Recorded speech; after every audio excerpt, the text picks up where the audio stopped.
تعال احكي لكم قصتي في تعلم التصوير الفوتوغرافي لحد ما وصلت لمستوى احترافي. انا ادهم محمود، ديجيتال ماركتير اند بزنس ديفلوبر. يمكن تستغرب شويه ان انا بشتغل في الديجيتال ماركتنج وبتكلم عن التصوير، ولكن اللي ما يعرفنيش انا اشتغلت في التصوير اكتر من 4 سنين. بدايتي مع التصوير كانت في 2013 لما بدات اصور بموبايل اس 4. كنت بصور وقتها وما كانش عندي اي معرفه بالتصوير، شخص بيفتح الكاميرا وبيصور اي مشهد بيعجبه والهدف ان هو يوثق اللحظات اللي بيشوفها جميله. ولكن وقتها ما كنتش درست اي اساسيات في التصوير او توزيع الاضاءه او اختيار الكادرات او حتى تعديل الصور. عشان كده قررت ان انا اعمل الفيديو ده، وهو انه يكون خريطه ليك لو انت شخص لسه هيبدا في التصوير. وبالمناسبه الحمد لله من سنتين فاتوا كان لي لقاء على التلفزيون عن التصوير بالموبايل على قناه النيل الثقافيه.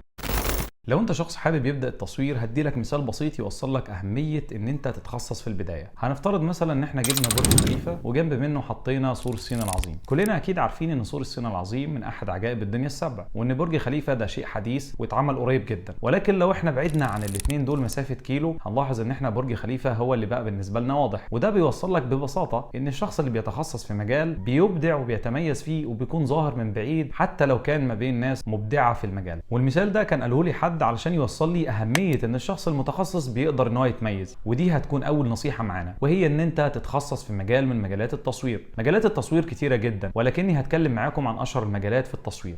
اول مجال وهو مجال تصوير المنتجات. باختصار شركه بتجيلك تقول لك انا عندي منتج عايزك تصوره لي بافضل صور ممكنه. كلنا عارفين ان الصوره لو كانت كويسه كفيله انها تزود من مبيعات الشركه وتزود من المصداقيه، لانها بتظهر كل تفاصيل المنتج علشان العميل يقدر يحدد هل المنتج ده مناسب ليه او لا من خلال الصوره. فتصوير المنتجات ده يعتبر من الاقسام المشهوره جدا في مجال التصوير، لكنه من اصعب المجالات لان انت بتتعامل مع اشياء بدون روح. يعني انت اللي هتكون تحكم كامل في الشيء اللي انت بتصوره، سواء ان انت تغير من مكانه او تحركه او توزع عليه اضاءه او تغير من الكادرات. الموضوع بيكون مرهق شويه وبيحتاج معدات كويسه، خصوصا الاضاءه، علشان تقدر تطلع المنتج بافضل شكل.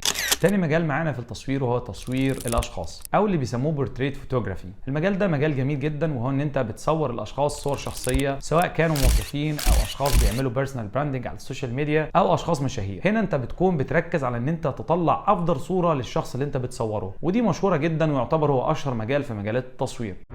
ثالث مجال من مجالات التصوير وهو مجال التصوير المعماري. شركات التسويق العقاري بتحتاج مصور مبدع علشان يقدر يظهر الوحدات والكومباوندات بتاعتها بافضل صوره وافضل شكل ممكن. فالقسم ده يعتبر من اصعب واهم واجمل الاقسام اللي ممكن تشتغل عليها، لان انت بتبرز جماليه وابداع شركه التسويق العقاري اللي انت بتصور ليه. ولكنه طبعا برضه بيحتاج معدات شويه وبيكون مجال صعب، فمهم ان انت تتعلم اساسياته بشكل اكاديمي عشان تقدر تبدع وتتميز فيه. عندنا برضه في مجالات التصوير تصوير الشوارع وتصوير الطبيعه وبعض انواع التصوير التانية اللي بيكون هدفها التوثيق ليس الا. فمجال التصوير من المجالات الجميله جدا، ولكن مهم ان احنا في البدايه نتخصص. وليكن مثلا انت حبيت تصوير المنتجات، بسيرش بسيط على جوجل او على اي اداه من ادوات الذكاء الاصطناعي تسالها عن اشهر الناس في المجال ده واشهر المسابقات اللي بتتعمل في مجال التصوير اللي انت اخترته، وتبدا تتابع المبدعين دول في المجال ده. وهنا انت كل اللي هتحتاجه ان انت تنزل تطبيق زي الانستجرام او بنترست وتعمل فولو لكل المبدعين في المجال بتاعك. ده هيزود من التغذيه البصريه عندك، ودي نقطه مهمه جدا. التغذيه البصريه بتكون احيانا اهم من ان انت تطبق. لو عملت تغذيه بصريه كتير ده هيديلك افكار بشكل غير واعي تقدر من خلالها تطلع افضل نتيجه ممكنه في اي مجال انت شغال فيه. وحاجه كمان يا صديقي لازم تفهمها، المبدع يطلع نتيجه كويسه باقل امكانيات موجوده عنده. فما تروحش في البدايه تصرف كل فلوسك على المعدات، لازم تتعلم الاساسيات بتاعه المجال بتاعك. في ناس بتبدا تصوير بعبثيه وعشوائيه، وده كويس جدا وهيعلمك مع الوقت، ولكن هيأخر من تميزك في المجال ده. فانت في البدايه لازم تتعلم اساسيات التصوير، ازاي تختار الكادر المناسب، ازاي توزع الاضاءه، وازاي تختار الوقت المناسب للتصوير، وايه المعدات اللي هتناسبك في الحاجه اللي انت هتصورها، سواء كانت هتتصور اندور او اوت دور.